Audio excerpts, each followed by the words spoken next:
Imagine a Muslim scholar who challenged the ideas of philosophers such as Aristotle, Socrates, and Plato, who led philosophy in new directions, whose views are still studied in the top universities across Europe.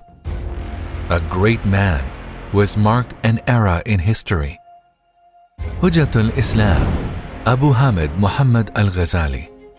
What would you think if I were to tell you that a bandit who robbed him caused this great scholar to acquire such vast knowledge?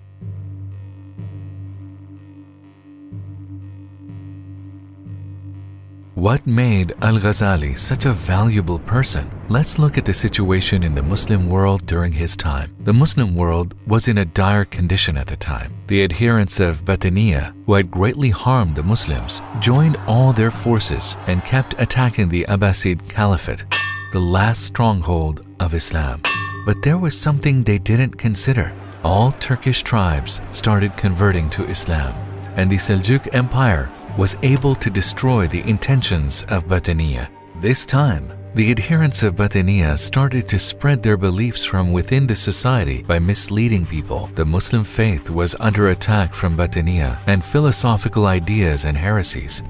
There was great material and spiritual struggle against the adversaries of Islam. During this period, the Muslim world needed a savior, a genius, who could disprove the ideas that challenged the true Islamic faith. This is where our story begins.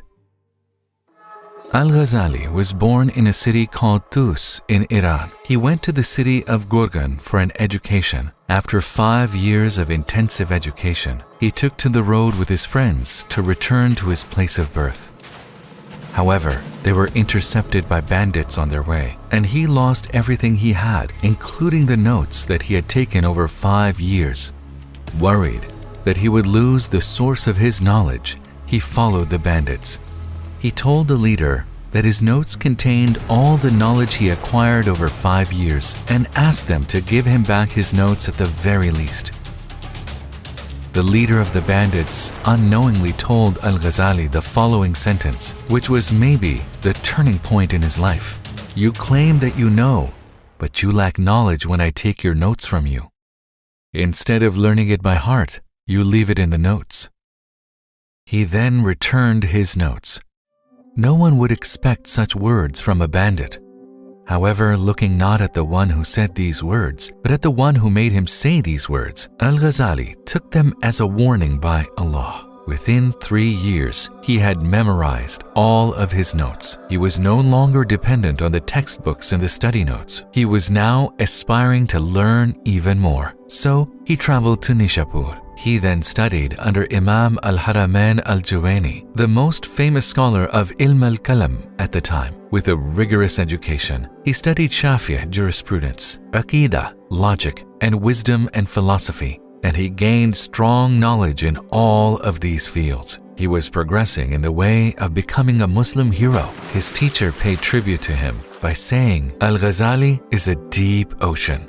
Upon writing a book on Islamic jurisprudence called Al-Manhul, his teacher praised Al-Ghazali by saying, "You buried me alive. Couldn't you have waited until I died?" Al-Ghazali possessed outstanding intelligence and memory.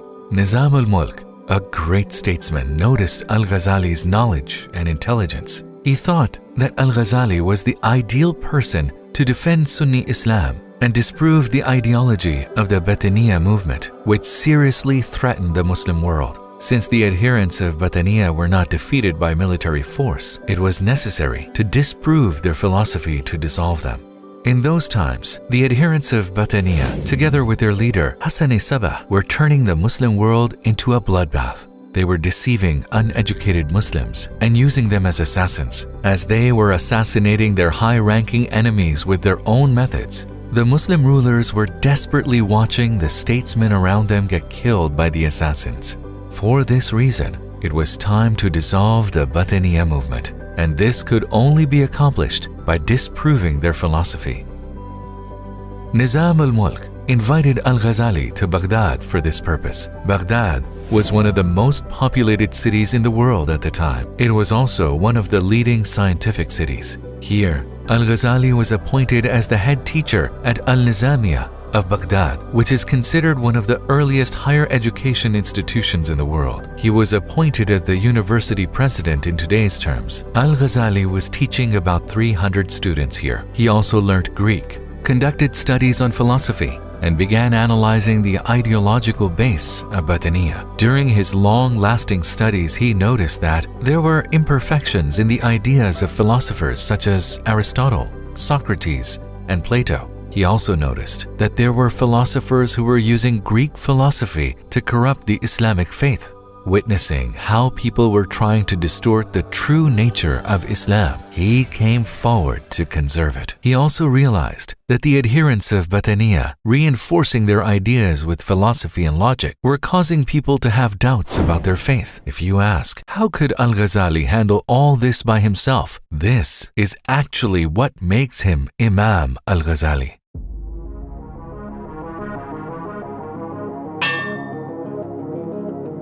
Imam Al-Ghazali certainly had a plan after all these detailed studies and analyses. He wrote a book called Maqasid al-Falasifa, Aims of the Philosophers, which explained the purpose of philosophy in detail, and he also praised it.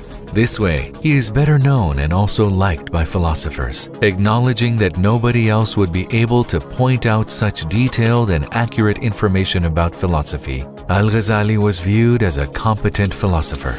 Right at this point, he did something nobody would expect him to do. He wrote his book called Tahaffut al-Falasifa, The Incoherence of the Philosophers. He disproved certain schools of philosophy and many of the philosophers' views using reasonable and logical evidence found in this book. By saying that the philosophers' judgments were not based on examination and science, but on presumption, and that therefore they didn't have a consensus, he criticized the philosophers of the time for presenting their views as the absolute truth.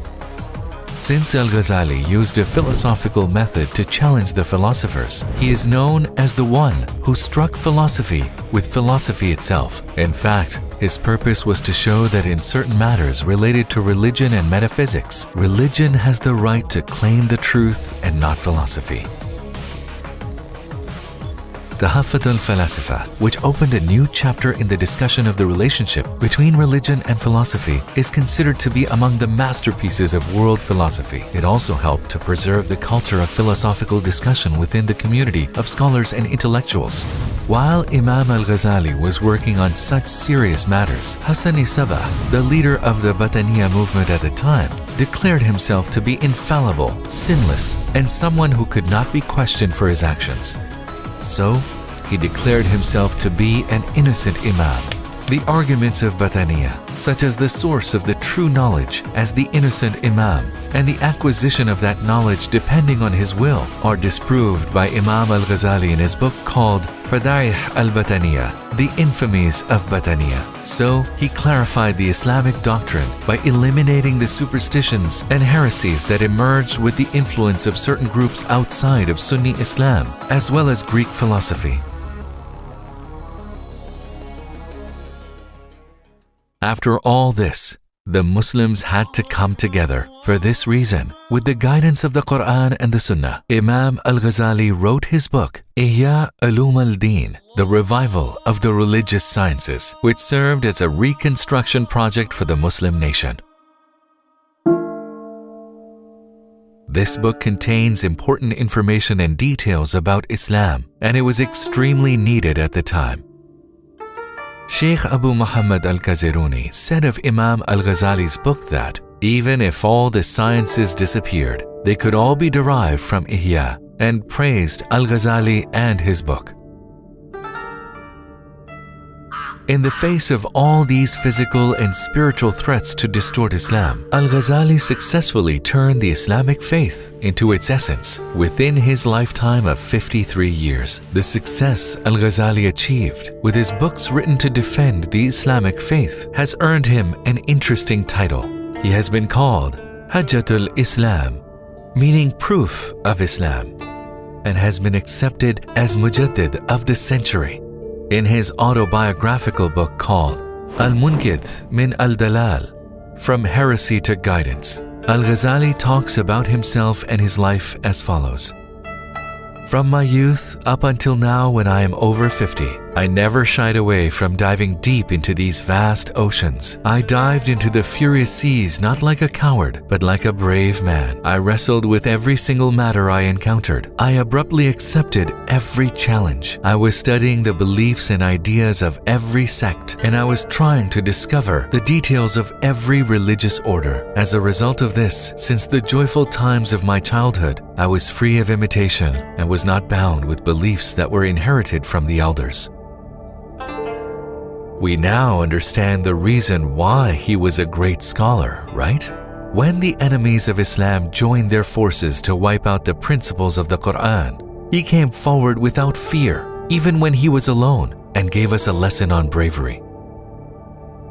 In 1111 CE, the year he passed away, after a life that lasted half a century, during the time of Fajr at the end of a night he spent reading the Quran, after ablution and prayer, Imam Al-Ghazalija sat and asked for a shroud. He kissed the shroud and rubbed it on his face and then said, "O my Lord, my King, your order is a blessing to me." He then entered his room. As he hadn't left the room for a while, they entered his room and saw that he was wearing the shroud facing towards the Qibla, and there was a poem written by him next to his head. "Tell my crying friends who saw me dead, tell my pained brothers and sisters in Islam, do not assume I am really dead. By God, keep away from saying it is a death. I am a sparrow, and this body is my cage. I flew away from the cage and the body remained. I was like a dead man among you this morning. I lived for a while and then wore a shroud. Do not assume the death is permanent. Know that it is life and it is highly desired. Do not assume death is violence and pain. It is only moving from one house to another. Take what you need and be prepared for the road. If you are smart, do not get busy with anything else. Pray for me to be blessed, so you are blessed. We went away knowing that you are next. Peace be upon you are my last words to you. May Allah save you. What else is there to say?